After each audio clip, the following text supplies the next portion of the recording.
പ്രതിപക്ഷ നേതാവ് വി.ഡി. സതീശൻ നാമനിർദ്ദേശ പത്രിക സമർപ്പിച്ചു.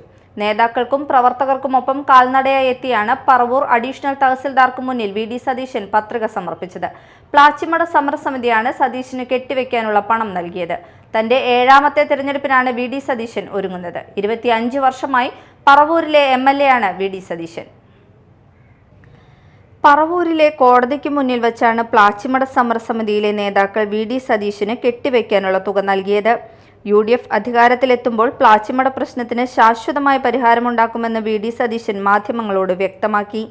നീതിക്ക് വേണ്ടി അവർ നടത്തുന്ന പോരാട്ടത്തിൽ ഞാനും പങ്കാളിയാണ്. ഞാൻ നിരവധി തവണ അവരെ സന്ദർശിച്ച് പിന്തുണ കൊടുത്തിട്ടുണ്ട്. UDF അധികാരത്തിലേക്ക് തിരിച്ചു വരുമ്പോൾ പ്ലാച്ചിമട പ്രശ്നത്തിന് ശാശ്വതമായ പരിഹാരം ഉറപ്പായും ഉണ്ടാക്കും. പ്ലാച്ചിമടയിലെ പാവപ്പെട്ട ആളുകളാണ് കെട്ടിവെക്കാനുള്ള പണം തന്നത്. ഞാനിത് വലിയൊരു തുകയായി അവരുടെ മുഴുവൻ സ്നേഹവും പിന്തുണയും ഹൃദയത്തിൽ ഏറ്റുവാങ്ങിക്കൊണ്ട് സന്തോഷത്തോടെ സ്വീകരിക്കുകയും സമരസമിതിക്ക് പ്രത്യേകമായി നന്ദി പ്രകടിപ്പിക്കുന്നു, വി.ഡി. സതീശൻ പറഞ്ഞു. തന്റെ 7ാമത്തെ തിരഞ്ഞെടുപ്പിനാണ് വി.ഡി. സതീശൻ ഒരുങ്ങുന്നത്.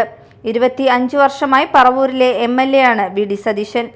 1996 നിയമസഭാ തിരഞ്ഞെടുപ്പിലായിരുന്നു പറവൂരിൽ ആദ്യമായി വി.ഡി. സതീശൻ മത്സരിക്കാനെത്തിയത്. ആദ്യ തിരഞ്ഞെടുപ്പിൽ CPIയിലെ P. രാജുവിനോട് പരാജയപ്പെട്ടു. പക്ഷേ 2001 P. രാജുവിനെ തോൽപ്പിച്ച് MLA ആയി. Media time, Paravur.